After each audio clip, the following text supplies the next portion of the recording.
오늘 우리가 함께 읽은 본문은 교회 다니지 않는 사람들도 너무나 익히 잘 아는 유명한 말씀입니다. 항상 기뻐하라, 쉬지 말고 기도하라, 범사에 감사하라. 이는 그리스도 예수 안에서 너희를 향하신 하나님의 뜻이니라. 너무나 유명한 말씀이죠. 근데 문제는 이 말씀은 우리가 너무나 잘 알고 또한 귀한 말씀인데, 이 말씀을 막상 순종하려고 하면, 막상 따르려고 하면 이게 마음처럼 되는 것이 아니라는 거예요. 이 말씀이 그저 기뻐해라, 기도해라, 감사하라 이렇게만 되어 있으면 그거 얼마든지 할 수 있죠. 우리 얼마든지 기쁜 일이 있죠. 또 우리 기도도 하잖아요. 하다못해 식기도라도 하지 않습니까? 감사할 수 있죠. 그런데 그렇게 말씀하지 않고 뭐라고 해요? 항상 기뻐하래요. 기도하는데 쉬지 말고 기도하래요.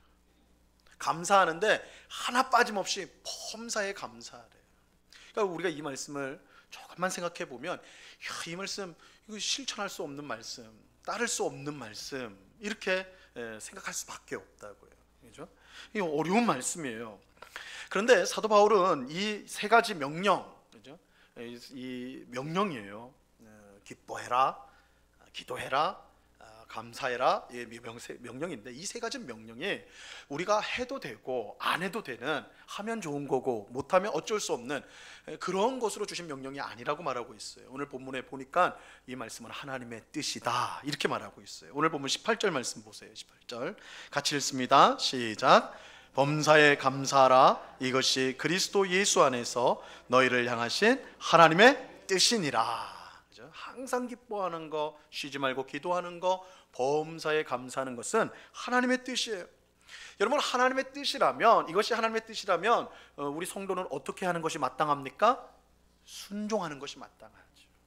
순종하는 게 하나님의 뜻인데요, 하나님의 뜻은 우리가 순종해야 돼요.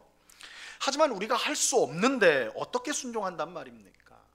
하나님은 할 수 없는 일을 명령하시고 우리가 쩔쩔매는 모습을 보기를 원하시는 그런 좀 고약한 하나님이냔 말이에요.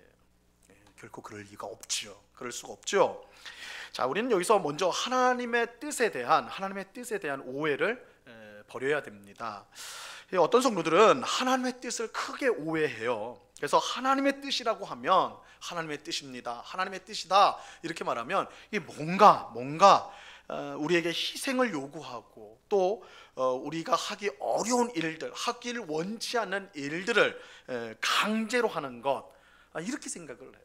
그래서 내가 뭘 하고 싶은데 하나님의 뜻이야 이렇게 해야 돼 하면, 내가 하기 싫어도, 내가 하고 싶은 거 따로 있는데 하기 싫어도 이거 해야 되는 거, 이런 인상을 가져요. 그래서 하나님의 뜻하면 그래서 하나님의 뜻입니다 그러면 얼굴 표정이 비장해져요.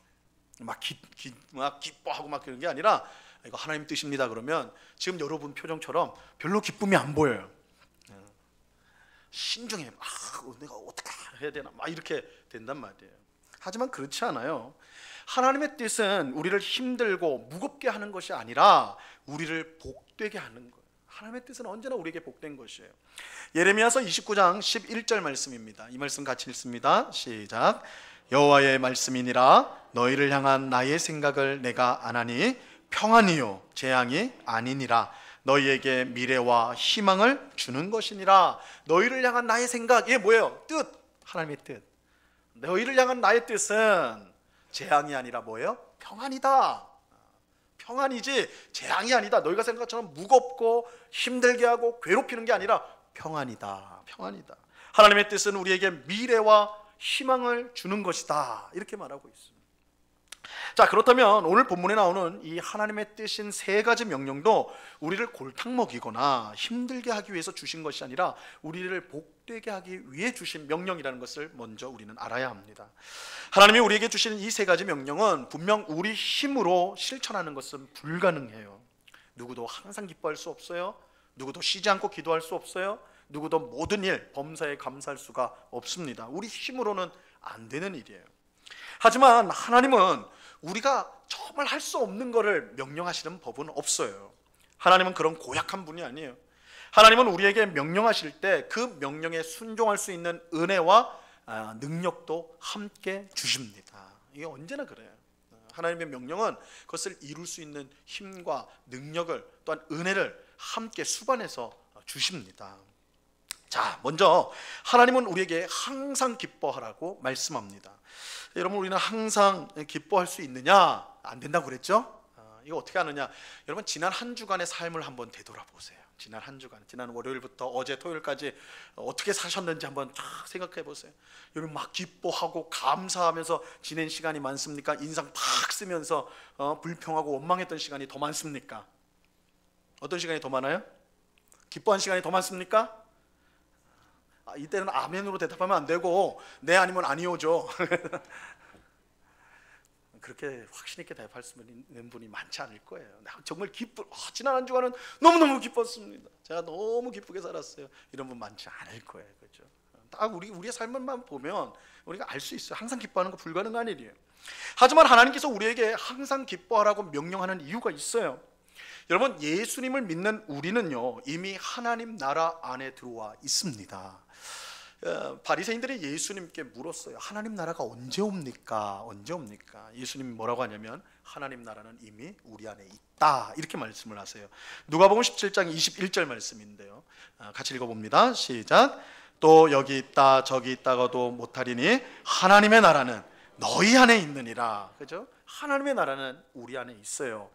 여러분, 하나님 나라는 우리가 죽어야만 들어가는 나라가 아닙니다. 물론 하나님 나라, 완성된 하나님 나라는 예수님이 재림할 때에 우리가 경험하게 될 거예요. 그럼에도 불구하고 이미 예수님을 믿는 우리는 하나님 나라 안에 들어와 있어요. 하나님 나라 안에서 우리가 살아갑니다.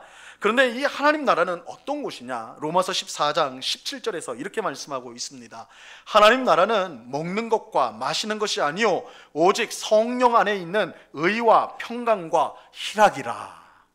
여러분, 우리는 하나님 나라 하면 맨날 생각하는 게 뭐예요? 야, 하나님 나라 맛있는 거 많겠지, 내가 좋아하는 것 있겠지, 내가 살고 싶은 집이 있겠지, 그림 같은, 초원 위에 그림 같은 집이 있겠지, 좋은 자동차 몰고. 우리가 천국을 생각하면 그런 물질적인 걸로 생각하기 쉬운데, 성경에서 말하는 천국은 성령 안에서 의와 평강과 희락이라, 이렇게 말하고 있어요. 천국은 의와 평강과 희락이 가득한 곳이에요. 가득한 곳. 여기서 특별히 이 희락이라는 것은 기쁨을 말해요. 기쁨. 그래서 하나님 나라는 기쁨이 가득한 곳입니다. 하나님이 우리에게 항상 기뻐하라고 말씀하신 이유가 여기 있어요. 우리는 예수님을 믿음으로 하나님 나라 안에 있게 되었는데, 그 하나님 나라는 무엇으로 가득해요? 기쁨으로 가득해요. 기쁨으로. 그렇기에 그 나라 백성인 우리는, 하나님 나라 백성인 우리는 언제나 기쁨 가운데 살아가는 것이 당연한 거예요. 당연한 거예요. 자, 그런데 이처럼 하나님 나라가 기쁨의 나라일 수 있는 것은 선하신 하나님께서 그 나라를 다스리고 계시기 때문입니다. 선하신 하나님이 다스리는 나라라서 그런 거예요. 우리가 하나님 나라 안에 있다는 것은 하나님의 다스림 속에 있다는 뜻이에요. 그렇다면 우리 삶 속에 일어나는 모든 일들을 하나님이 다스리고 계십니다. 여기에는 좋은 일, 기쁜 일 뿐만 아니라 슬프고 괴롭고 절망적인 일까지도 모두 포함이 되어 있어요. 우리 삶 속에 일어나는 아주 작은 일조차도 하나님이 섭리하시고 하나님이 다스리고 계시다라는 거예요. 우리 눈에 볼 때는 우연한 일이고 그저 일어난 일처럼 보이지만 실상은 하나님의 뜻과 계획 가운데, 하나님의 다스림 가운데 그 일들이 있는 것입니다. 여러분, 인생의 큰 실패를 경험하게 되었을 때, 큰 질병에 걸린 것을 알게 되었을 때, 중요한 시험에 떨어지게 되었을 때, 사랑하는 사람이 떠났을 때에 이런 슬픔과 절망 가운데서도 우리가 기뻐할 수 있는 것은 이 모든 일을 선하신 하나님께서 다스리고 계심을 우리가 믿기 때문이에요. 하나님이 다스리고 있다. 그래서 지금 내게 일어난 일, 감당할 수 없는 슬픔과 아픔을 주는 이 일조차도 하나님이 다스리고 있기 때문에, 근데 그 하나님은 선하신 하나님, 우리를 복되게 하시는 하나님, 그렇기 때문에 우리가 그 상황 속에서도 기뻐할 수가 있다라는 거예요. 선하신 하나님이 다스린다는 것은 모든 슬픔과 절망이 결국 기쁨과 승리와 영광으로 끝맺게 된다는 뜻입니다. 이런 점에서 성도는 인생이라는 드라마의 결말을 이미 알고 있는 사람이라고 말할 수가 있어요. 비유하자면, 우리 각자의 인생을 하나의 장편 드라마라고 한다면 몇십 년 되는 드라마예요. 이 드라마라면 그 드라마의 결말을 알고 있는, 뭐 그 과정은 우리가 알지 못한다라도 적어도 그 마지막에 어떻게 될 것은 그 결말은 알고 있는 사람들이 바로 우리 성도란 말이에요. 성도. 집에서 드라마를 보고 있었어요. 저와 제 아내와 딸 3명이서 드라마를 보고 있었는데 그 드라마를 다 보는데 뭐 제가 시간이 많아가지고 드라마 다 볼 수 있는 건 아니고 짧게 막 이렇게 시간 날 때만 조금씩 보는데 다 그날 보는데 주인공이 위기에 처한 막 악인들이 나타나가지고 뭐 이렇게 막 이제 하여튼 그 잡아가지고 죽이려고 하는 이 주인공이 죽을 위기, 절체절명의 위기에 처한 거예요. 그러면 보시기에 제가 되게 강한 사람 같지만 감수성이 예민해. 그 장면을 보니까 막 가슴이 쪼이는 거예요. 큰일 났다. 주인공이 죽으면 어떡하나. 하필 내가 왜 이 장면을 봐야 되나. 차라리 눈을 감아버릴까, 나가버릴까, 꺼버릴까, 온갖 생각을 다 하고 있었어요. 그때 제 딸이 옆에서 아주 차분하게 이렇게 말합니다. 아빠, 안 죽어. 안 죽어. 그러는 거예요. 안 죽어. 주인공 안 죽는다는 거예요. 그리고 한 번 더 하죠. 저 주인공이 저 악인들 다 죽일 거야. 걱정하지 마. 제 아이는 드라마를 다 봤어요. 다 보고 아빠 보는 옆에서 보고 있었던 거예요, 같이. 그러니까 말해주는 거예요. 아빠 걱정하지 마, 쫄지 마. 다 죽어. 악인들이 다 죽고 주인공은 끝까지 살아. 이렇게 하는 거예요. 여러분, 결말을 알면요 긴장하지 않아요. 심장이 쪼일 일도 없어요. 오히려 지금의 위기를 즐길 수 있죠. 위기가 클수록 반전의 기쁨도 훨씬 커지는 법이기 때문입니다. 선하신 하나님이 우리 인생을 다스리고 계세요. 지금의 위기가 끝이 아니에요. 우리는 절대 실패하지 않습니다. 선하신 하나님께서 우리의 삶을 이끌어가고 계시기 때문이에요.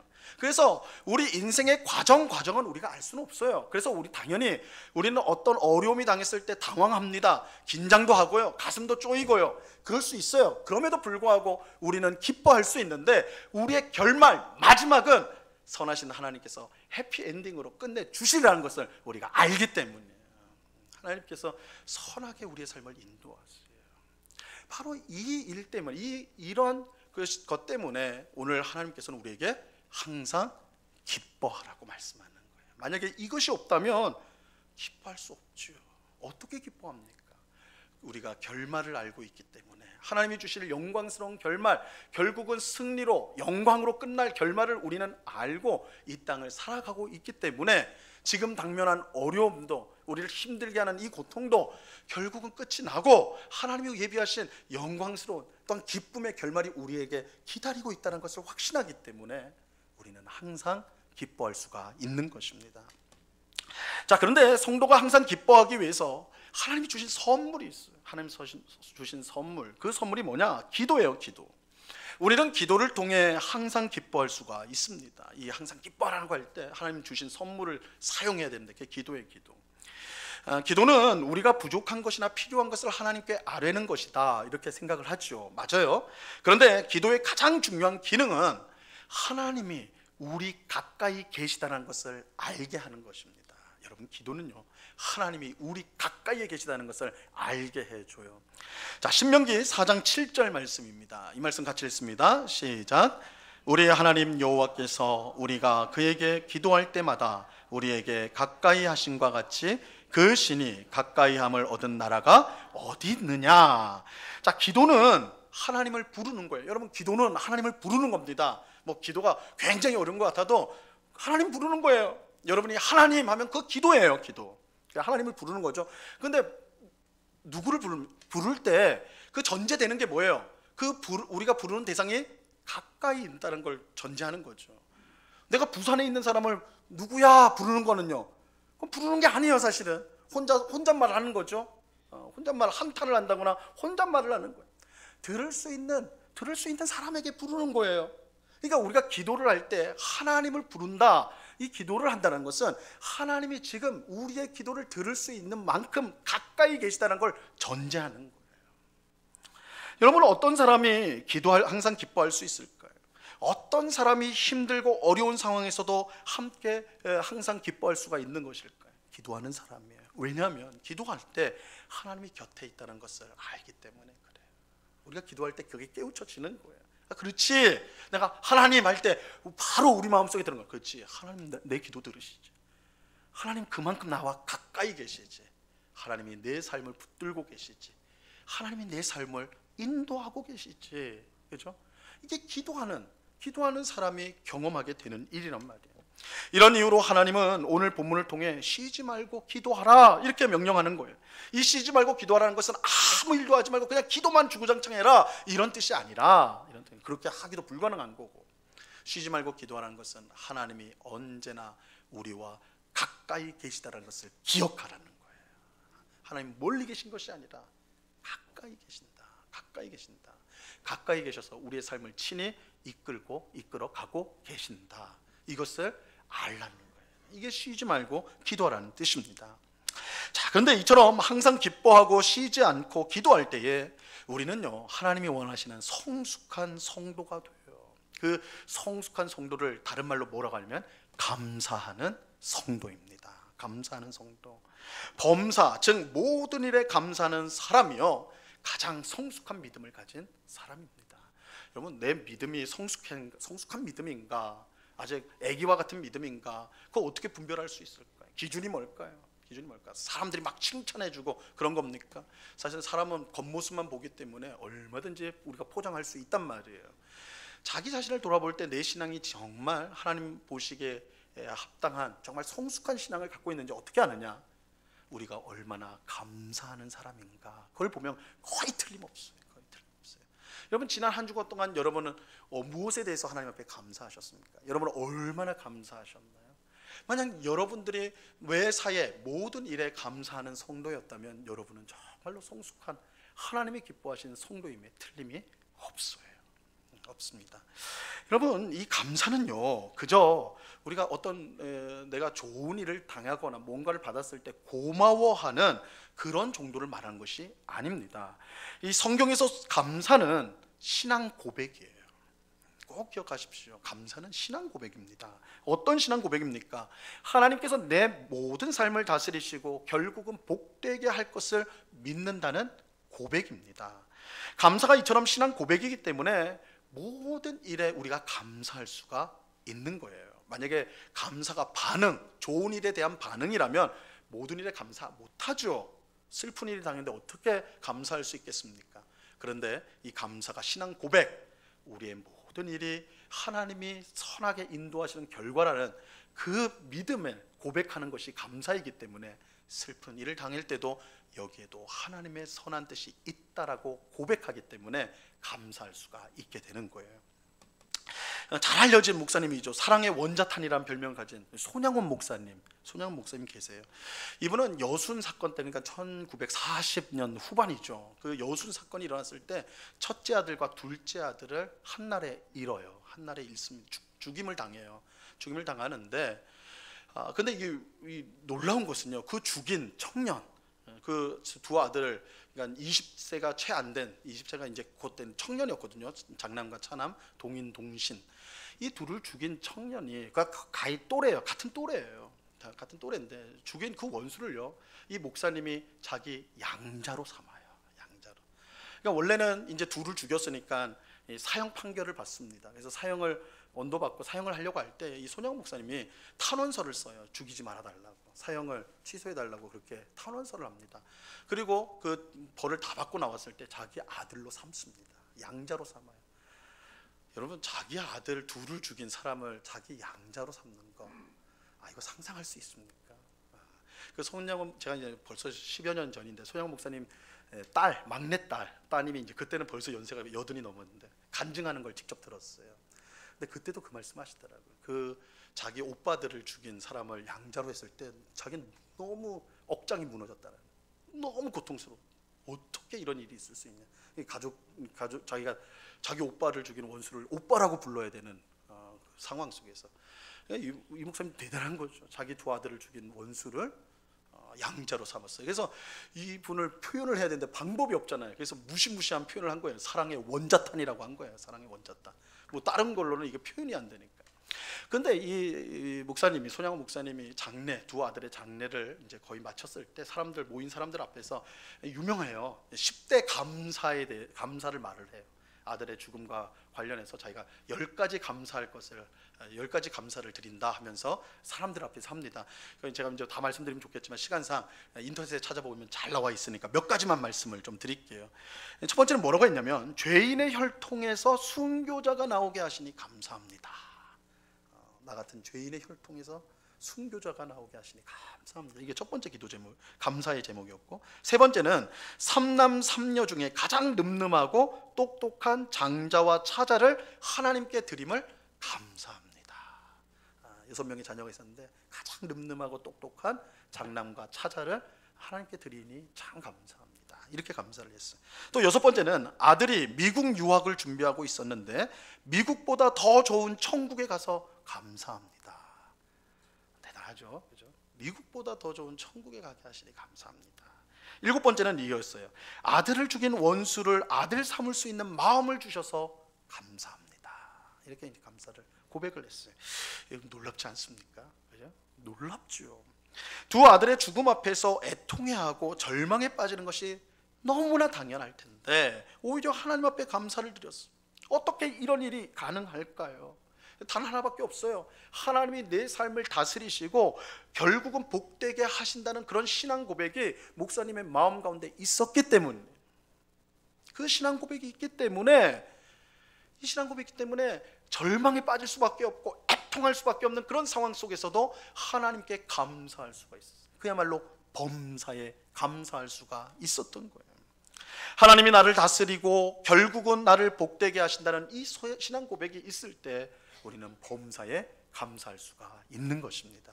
그리고 그 모습이야말로 가장 성숙한 하나님이 기뻐하시는 성도의 모습인 것이죠. 자, 그런데 저는 이 시간 우리가 이제 범사에 감사할 수 있도록 돕는 한 세 가지 조언을 좀 말씀을 드리려고 합니다. 세 가지. 우리가 이 세 가지를 실천한다면 범사에 감사하는 일을 보다 쉽게 할 수 있을 거라고 생각이 됩니다.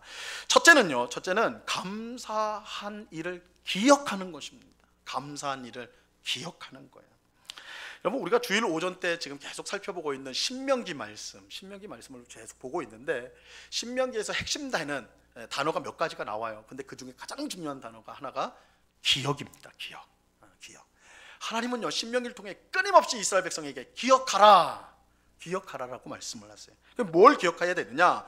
그들이 하나님의 권능으로 애굽에서 구원받은 것, 그리고 가나안 땅까지 가는 그 40년, 광야에서의 40년 동안 하나님이 그들을 돌보아 주신 것, 이 두 가지를 기억하라는 거예요. 계속 기억하라고 그래요. 기억하라. 이것은 가나안 정복 전쟁을 눈앞에 둔 이스라엘 백성에게 꼭 필요한 것이었습니다. 여러분, 이스라엘 백성이 힘이 원래 강해가지고 그들이 군사력이 있어가지고 애굽을 물리치고 애굽에서 나온 것이 결코 아니에요.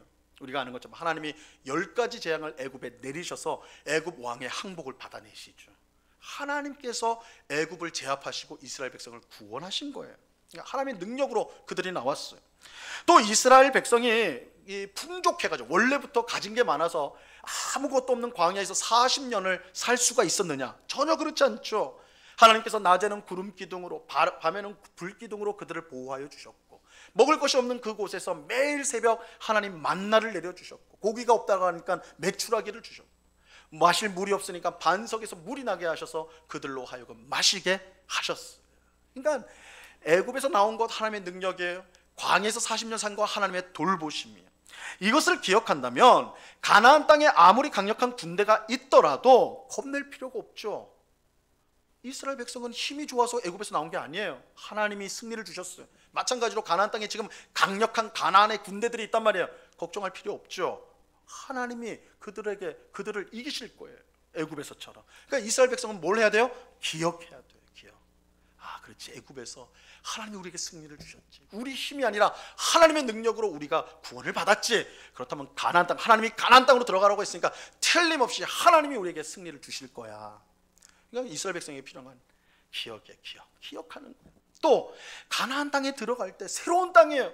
여러분, 우리가 이사만 해도요, 생각할 게 많아요, 걱정할 게 많아요. 그런데 한 민족이 새로운 곳으로 들어간단 말이에요. 이거는 비교할 수 없는 것이죠. 그럴 때 이스라엘 백성이 필요한 게 뭐예요? 기억하는 거예요. 광야에서도 하나님이 그들을 돌보셨어요. 아무것도 없는 그곳에서도 하나님은 그들을 풍족하게 채워주셨단 말이에요. 그렇다면 완전히 새로운 가나안 땅이라 할지라도 하나님이 그들을 돌보아 주신다면 아무런 걱정할 필요가 없는 것이죠. 그래서 하나님께서 그들로 하여금 계속 기억하라고 하세요. 여러분, 내 삶은 기뻐하고 감사할 일 없이 하나 없이 왜 이래 힘들고 어렵기만 한 걸까, 그렇게 원망하는 혹 그런 분이 혹 우리 가운데 있습니까? 그것은요, 실제로 정말 내 삶 속에는 기뻐할 거 하나 없고 하나님 나를 완전히 별로 안 좋아하셔서 정말 감사할 거 하나 없고 힘든 일만 있어서 그런 것은 아닙니다. 그런 건 아니에요. 하나님이 우리에게 무수한 은혜를 베풀어 주셨는데 우리가 그거 다 잊어버린 거예요. 다 잊어버리고 당장 눈앞에 있는 그 어려움에 사로잡혀서 내 삶 전체가 마치 지금처럼 계속 어려움의 삶이었던 것처럼 그렇게 생각하기 때문입니다. 여러분, 우리가요 얼마나 하나님 베푸신 은혜를 쉽게 잊어버리는지 몰라요. 이 선지자 요나, 유명하죠. 물고기 뱃속에 들어갔던 요나가요 니느웨 성 밖에서 니느웨 성이 하나님 말씀대로 무너지나 안 무너지나 보고 있었단 말이에요. 근데 거기도 중동 땅이니까 얼마나 낮에 더운지 몰라요. 근데 하나님이 박농쿨을 탁 해가지고 요나 위에 탁 그늘을 만들어줬어요. 그늘을 쫙 만들어줘서 그늘만 있으면 얼마나 시원한지 몰라요. 그늘이 없으면 죽음이지만 지옥이지만 그늘만 있으면 천국이에요. 그러니까 딱 하나님께 박농쿨로 탁 만들어주니까 요나가 아멘 할렐루야 하는 거예요. 와, 하나님 나를 사랑하시는구나, 하나님 나를 복을 주시는구나, 너무 기쁘다, 막 이렇게 찬송하고 막 그랬어요. 그런데 그 다음 날 하나님께서 이번에는 벌레를 보내셨어요. 그래서 벌레를 통해서 박농쿨 다 먹게 해버렸어요. 시들어서 쓰러져 버렸죠. 그래서 지금 이제 태양이 쫙 비춰버리게 되는 거예요. 그러니까 요나가 바로 뭐라고 한지 알아요? 내가 사는 것보다 죽는 것이 낫습니다, 이렇게 말을 해요. 아니, 어제만 해도 아멘 할렐루야 하는데 오늘 아침에 되니까 어떻게 해요? 죽여주세요. 내가 살아서 뭐해요, 하나님? 죽여주세요. 하루 사이에 감사가 다 사라져. 근데 이게 요나가 특별히 약해서 그런 걸까요? 요나가 변덕이 심해서 그럴까요? 우리 아닌가요? 우리도 너무너무 잘 잊어버리죠. 하나님 베푸시는 은혜 너무너무 쉽게 잊어버리잖아요. 그죠? 여러분, 우리가 범사에 감사하려면요 기억을 해야 됩니다. 기억을 해야 돼요. 하나님이 지금까지 우리에게 베푸신 은혜가 얼마나 크고 많은지를 기억해내야 돼요. 그럴 때 불평과 원망이 사라지고 우리가 얼마나 복된 사람인지를 깨닫고 하나님 앞에 감사를 드릴 수가 있는 것입니다.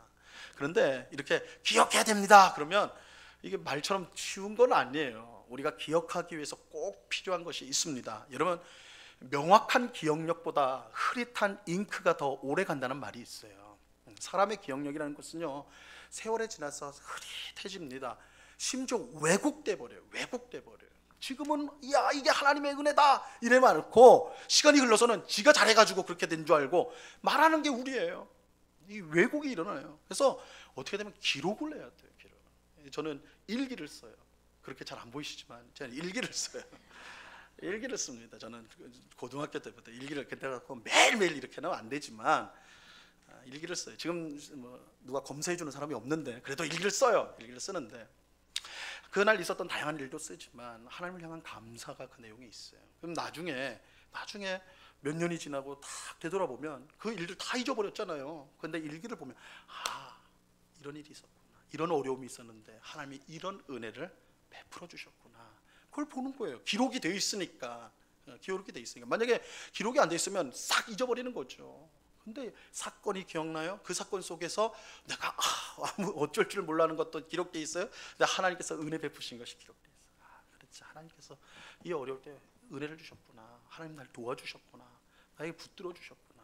그게 과거의 사건으로 끝나는 것이 아니라 오늘 나에게, 그렇지, 하나님이 그렇게 내가 답답한 그때 그렇게 귀한 은혜를 주셨는데 지금도 하나님 그런 귀한 은혜를 주시지. 기억하는 게 너무너무 중요해요. 기억하는 게. 근데 그 기억을 하려면 어떻게 해야 된다고요? 여러분, 머리를 믿으시면 안 돼요. 우리 머리가 그렇게 믿을 만큼 좋은 게 아닙니다. 기록하셔야 돼요. 여러분, 뭐 요즘에 얼마나 좋습니까? 핸드폰에다가 쓸 수도 있죠, 그죠? 컴퓨터에다 쓸 수도 있죠. 뭐 아니면 종이도 많잖아요. 종이 없는 분은 저한테 오세요. 제가 이면지 엄청나게 많으니까 종이 드릴 테니까 쓰세요. 쓰고 모아두세요. 그리고 나중에 읽어보십시오. 하나님이 우리의 삶 속에 베푸시는 은혜가 얼마나 큰지를 분명히 알게 돼요. 그걸 기억할 때에 지금 내 삶 가운데 베푸실 은혜, 그것이 더 증폭되는 것을 경험하게 되는 것입니다. 자, 이것이 범사에 감사하기 위한 첫 번째 조언입니다. 기억하십시오. 기록하십시오. 두 번째 조언은 다른 시선으로 삶을 바라보라는 거예요. 다른 시선. 좀 삶의 시선을 좀 달리 조금 바꿀 필요가 있다는 것입니다. 지난 주간에 교육자 수련회를 저희가 다녀왔습니다. 6명의, 저를 포함해서 6명의 교육자가 수련회를 갔는데 이번에 속초로 갔어요. 속초로 갔는데 저희 숙소가 딱 숙소에서 나와서 딱 앞을 보면 울산바위, 여러분 울산바위 아세요? 설악산에 있는 울산바위. 울산바위 정말 멋있습니다. 정말 그 돌산인데, 이 울산바위가 이게 무슨 뜻인가? 그래서 맨날 말하고도 잊어버리는데, 이 울산바위가 산 울타리래요. 돌로 된 산이 울타리를 쳤다 해서 울산바위다. 어떤 전설에 보면 울산에서 올라오다가 지쳐서 여기에 머물렀다 해서 울산바위라고 했는데, 저는 그렇게 믿고 있었거든요. 그런데 알고 보니까 그거는 근거 없는 것 같고, 산이 울타리를 쳤다 해가지고 딱 둘러져 있거든요. 울산바위 보면 이렇게 병풍처럼 돼 있어요. 그래서 울산바위라고 한답니다. 그거 딱 아침에 나와서 딱 보는데 기가 막혀요. 입이 탁 벌어지는 거예요. 근데 옆에 있는 우리 한 교육자가 그 말하는 거예요. 뭐라고 하냐면, 하나님이 이렇게 위대하신데, 진짜 그렇게 말하다. 하나님이 이렇게 위대하신데 저는 왜 이래 조그만 일만 쳐다보고 있는 걸까요? 그 조그만 것만 때문에 힘들어하고 고통하는 걸까요? 그렇게 말을 하더라고요. 시선이 달라지니까요. 다르게 보면 우리의 인생을 다르게 볼 수가 있어요. 시선을 달리하면 보이지 않던 감사가 보이는 거예요. 여러분, 우리는 보통 없는 것, 그리고 바라는 것, 없는데 바라는 것, 그것만 바라보기 때문에 어떻게 보면 우리 입술에서 불평과 원망이 계속 나옵니다. 불만족이 계속 생겨요. 왜? 없으니까. 근데 우리는 없는 것만 바라보고 또 있었으면 좋겠는 것만 바라보거든요. 그러니까 늘 불만족에 불만족. 근데 이미 우리에게 주어진 것 중에 우리가 감사해야 될 것이 너무 많아요. 너무 많아요. 여러분, 숨 쉬는 것, 여러분이 그냥 편안하게 지금 다 편안하게 숨 쉬는 것 같은데, 숨 쉬는 것 때문에 감사해 본 적이 있습니까? 여러분, 숨 쉬는 것 때문에 감사해 보신 적이 있어요? 아이, 목사님, 숨 쉬는 게 뭐 별거라고 그걸로 감사합니까? 저는 목사니까 병원에 많이 가잖아요. 환우들을 많이 만나고 아프신 분들 많이 만나거든요. 근데 이 산소 호흡기에 도움이 없이는 숨 쉬는 게 힘든 분들이 계세요. 그러니까 그분들은 우리처럼 그냥 숨 쉬는 것 자체가 너무 하고 싶은 일이에요. 너무 하고 싶은. 여러분, 먹는 거 그냥 마음껏 먹는 것 때문에 감사해 본 적 있으세요? 오히려 너무 많이 먹어가지고 살찌니까 원망하고, 근데 이 식성은 왜 이래 좋지 하면서 그럴 수 있는지 몰라도 마음껏 먹는 게 얼마나 복인지 몰라요. 먹지 못하는 분들이 있어요. 먹지 못하는 게, 그죠? 이 산의 진미가 앞에 있어도 식욕이 없어요. 먹고 싶은 마음이 없어요. 들어가지를 않아. 겨우겨우 살기 위해서 먹어야 되는 있어요. 잠자는 거 어떤가요? 잠자는 거, 저는 이 베개에 5초면 자요. 5초면. 아내가 말을 걸다가 갑자기 코 고는 소리가 난다고. 이제 바로 자는데, 여러분, 잠자는 것 때문에 감사해 본 적 있습니까? 정말 감사한 일이에요. 불면증을 앓고 있는 분들 얘기를 들어보면 이것보다 복된 일이 없어요, 사실은. 그러니까 누군가는 정말 소원이고 누군가는 평생 그렇게 해봤으면 좋겠다는 것을, 우리 보통은 다 누리고 있는 것들이, 그런 것들이 많이 있어요. 그러니까 우리가 시선을 조금만 달리해 보면 우리에게 감사할 일이 얼마나 많은지 몰라요. 우리 시선을 늘 없는 것, 그죠? 갖고 싶은 거기만 우리가 초점이 있으니까 맨날 불평하고 원망하지만, 사실 하나님께서 이미 우리에게 베풀어 주신 것이 너무너무 많은데 우리가 거기에 시선을 돌린다. 또 우리의 모든 문제보다 크신 하나님 앞에 시선을 둔다면 우리는 항상 감사하는 그런 사람이 될 수가 있는 것입니다. 이것이 범사에 감사하기 위한 두 번째 조언. 시선을 달리해보자. 시선을 달리해보자. 여러분이 지금 어떤 문제에만 골몰해서 그것만 보면 내 인생은 그 문제덩어리. 근데 달리 잠깐만 틀어보세요. 그러면 그 문제와 어떤 그건 비교도 안 되는 큰 은혜, 감사할 일들이 우리에게 이미 주어지고 누리고 있다는 것을 발견하게 될 것입니다. 자, 세 번째 조언은 감사를 나누라는 거예요. 나누라. 다른 사람과 감사를 나누는 것. 사도 바울이 편지를 쓰면서, 그러니까 신약 성경에 13권이 사도 바울의 편지인데, 이 편지를 보시면요, 편지 앞부분에 반드시 들어가는 게 있어요. 감사예요, 감사. 이 편지를 받는 성도와 그 교회에 대한 감사가 항상 있습니다. 자, 가령 로마서 1장 8절 말씀에 보면 이렇게 감사를 하고 있습니다. 같이 읽어보죠. 시작. 먼저 내가 예수 그리스도로 말미암아 너희 모든 사람에 관하여 내 하나님께 감사함은 너희 믿음이 온 세상에 전파됨이로다. 바울은 로마 교회 성도들의 믿음이 온 세상에 전파되었다라는 것에 대해서 감사를 하고 있어요. 감사. 내가 참 감사하다. 내가 참 감사하다. 심지어 이런 고린도전서 후서도 다 감사인데, 사실 고린도전서는 우리 전에 한번 살펴봤죠. 고린도전서는요, 고린도 교회는 굉장히 골치 아픈 교회입니다. 굉장히 골치 아픈 교회예요. 아주 싸움도 나고 별 이상한 일들이 다 일어나. 그래서 고린도전서 전반적으로는 야단치는 성경이에요. 야단쳐요. 그런데도 불구하고 제일 앞에는 감사가 있어요. 감사가. 너희가 참 하나님의 은혜를 풍성히 받은 것에 대해서 너무너무 감사하다. 감사. 항상 바울은 감사를 나누고 있습니다. 바울이 편지를 쓸 때마다 이렇게 교회와 성도들에 대한 감사를 쓰는 이유는 이 감사를 나눌 때에 그 감사가 풍성해지는 것을 알기 때문에 그래요. 감사는 할수록 풍성해져요. 여러분, 은혜가 은혜를 낳아요. 은혜가 은혜를. 하나님의 은혜가 우리에게 임했기 때문에 그 은혜가 우리를 통해서 다른 사람에게 흐르거든요. 은혜가 은혜를 낳아요. 감사도 마찬가지예요. 우리가 감사할 때 그 감사가 다른 사람을 향하여 흐르게 되어 있습니다. 감사가 불어나게 되어 있어요. 이런 불평불만하는 사람 옆에 있으면요, 나도 불평불만해요. 한번 잘 관찰해 보세요. 진짜 그래요. 어떤 일을 똑같이 당했을 때 한 사람이 불평하기 시작해요. 그럼 나도 그렇지. 이거 왜 이래? 막 이러면서 불평해요. 불평이 불평을 낳아요. 불평에 전염력이 있단 말이에요. 근데 감사도 그래요. 똑같은 일인데 한쪽에서 야, 그래도 참 감사하다 이렇게 말하면 또 생각이 그렇게 돼. 그러네. 감사하네. 감사가 전염이 돼. 감사가 증폭이 되는 거예요. 여러분, 맨날 치고받고 싸우는 교회를 보면 매사에 불평하고 원망하는 성도들이 거기에 가득해요. 틀림없어요. 하지만 기쁨과 평안이 넘치는 교회를 보면 틀림없이 거기에 감사하는 성도들이 있어요. 감사하는 성도들이 있는 교회, 매사에 감사하는 성도들이 있는 교회는요, 어려움이 와도 안정적이에요. 든든해요. 감사가 힘이 있어요. 여러분, 우리는 서로를 향해 하나님에 대한 감사를 나누어야 됩니다. 큰 감사가 아니어도 돼요. 우리는 뭔가 좀 대단한 것만 감사하려고 그러는데 조그만 일, 하나님이 내게 베푸신 그 작은 일에 대한 감사를 여러분 마음에 그냥 놓지 마시고 옆에 있는 성도들과 함께 나누세요. 하나님이 이 귀한 은혜를 주셨어. 그러면 그 감사가 더욱 풍성해지는 걸 경험하게 될 것입니다. 그런데 여기에 이제 주의해야 될 게 있어요. 주의사항. 감사가 자랑이 되면 안 돼요. 감사가 자랑이 되면 안 돼요. 감사를 빙자해서 자기를 자랑하면요, 자신에게나 상대방에게 전혀 도움이 되지 않습니다. 그런데 이 감사와 자랑은 사실 구별하기가 쉽지가 않아요. 왜냐하면 우리는 자랑을 할 때도 우리가 참 교묘하거든요. 그래서 하나님 이름으로 자랑을 하면서 나를 높여요. 그죠? 참 어려운데 이걸 어떻게 구별하는 중요한 기준이 있어요. 누가 영광을 받느냐, 그 기준이에요. 감사는 하나님의 영광을 받으세요. 하지만 자랑은 내가 영광을 받아요. 자랑은 내가 뭘 했다는 게 꼭 들어가요. 그러니까 이렇게 하나님이 내게 은혜를 주셨습니다.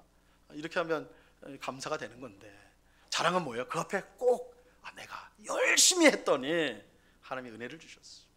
내가 헌신했더니 하나님이 이렇게 복되게 주셨어. 내가 들어가요. 내가 뭘 했다는 게 들어가는 게 자랑이에요. 근데 그 자랑은 유익하지 않아요. 우리가 감사는 하나님이 자격 없고 부족한 내게 하신 일을 고백하는 거예요. 그러니까 이 감사에는 내가 중요한 자리에 있는 게 아니에요. 하나님이 중요한 자리에 있고, 그래서 말하는 나도 그렇고 듣는 사람도 그렇고, 이야, 하나님이 그런 분이구나. 이게 감사예요. 이게 감사. 자랑은 그래, 너 잘났다 이렇게 돼버리면 그거 자랑인 거예요. 반응이 그렇게 돼버리면 하나님의 영광 받으시고 하나님이 행하신 일 때문에 기쁨이 생기는 거예요. 이게 감사입니다. 감사. 이런 감사는 말하는 사람, 듣는 사람이 다 하나님께 감사하고 영광을 돌리게 되어 있어요. 이처럼 감사를 다른 사람과 나누는 것이 범사에 감사하기 위한 세 번째 조언이에요. 여러분, 감사를 나누십시오. 나를 자랑한 게 아니라 하나님이 나한테 이렇게 행하셨어. 부족하고 연약한데 내가 참 부족한데 하나님 마음에 들지 않을 텐데도 하나님 나한테 이런 은혜를 주셨어. 이런 감사를 나누세요. 그럴 때 그 좋은 일뿐만 아니죠. 어떤 어려움을 당했을 때 내가 너무 실망하지 않고 그래도 이 일을 하나님께서 인도하신다는 그런 믿음을 주셨어. 나 그래서 감사해. 그죠? 그러니까 이런 감사의 나눔은 꼭 좋은 일만 생겨서 하는 게 아니라 어렵고 힘든 일을 당했을 때도 얼마든지 할 수 있는 것이죠. 이런 나눔, 이런 감사는 교회 자신과 그 감사를 하는 자신과 교회를 든든히 세우는 것이 되는 것입니다. 이것이 이제 세 번째 조언입니다. 자, 오늘 추수감사주일을 맞아 예배하는 우리 모두가요, 오늘 설교 제목처럼 항상 기뻐하고 쉬지 말고 기도하고 범사에 감사하여서 하나님을 기쁘시게 하는 그런 삶을 살아갈 수 있기를 간절히 바랍니다. 특별히 범사에 감사하기 위해서 제가 세 가지 조언을 말씀드렸습니다. 감사한 일을 기억하고 기록하세요. 여러분, 기억하는 일도 노력하시고요, 쓰세요. 써서 여러분의 수첩 같은 거, 뭐 연애 편지 이런 것만 그런 게 아니라 감사한 일도 한번 수첩에 적어서 갖고 계십시오. 읽을 때 여러분 마음속에 감사가 더 새록새록 드러나는 것을 경험하게 될 거예요. 기억하고 기록하십시오. 또 삶을 다른 시선으로 한번 보세요. 그 문제만 고정되지 마시고 한 발자국 뒤로 가서 또 눈을 좀 위로 올려서 하나님을 바라보시고 또 지금 문제 옆에 있는 하나님이 주신 은혜들, 하나님이 주신 복들을 바라보는 다른 시선으로 한번 보시기 바랍니다. 또 마지막으로 다른 성도와 감사를 나누십시오. 좋은 일도 나쁜 일도 하나님이 내게 주신 그 복과 은혜를 나누세요. 그러면 더욱더 풍성해질 것입니다. 우리 모두가 범사에 감사하는 복된 성도로 이 땅을 살아갈 수 있기를 우리 주님의 이름으로 간절히 축원합니다. 기도하겠습니다. 하나님 아버지, 감사합니다. 주님, 범사에 감사하라 말씀하십니다. 추수감사주의를 통하여 우리가 범사에 감사한 성도가 되기를 소원하는데, 이를 위하여서 우리 인생이 선하신 하나님께서 이끄시고 있다는 것, 끝내 우리를 영광스럽게 하고 복되게 할 것, 이것을 분명한 믿음으로 고백하는 저희가 되게 하여 주시옵소서. 범사에 감사하기 위해서 하나님이 베푸신 은혜를 항상 기억하고 기록하는 우리가 되게 하시고, 다른 시선을 가지고 우리의 삶을 바라보며 또한 우리의 작은 내용이라도 옆에 있는 성도와 함께 나눔으로 감사가 넘치는 삶을 살아가는 저희 모두가 되게 하여 주시옵소서. 감사로 예배하는 자를 하나님이 기뻐하시고 그를 통해 영화롭게 된다고 말씀하셨사오니 언제나 주님 앞에서 감사하는 성도 되게 하여 주시옵소서. 감사하며 예수 그리스도 이름으로 기도드리옵나이다. 아멘.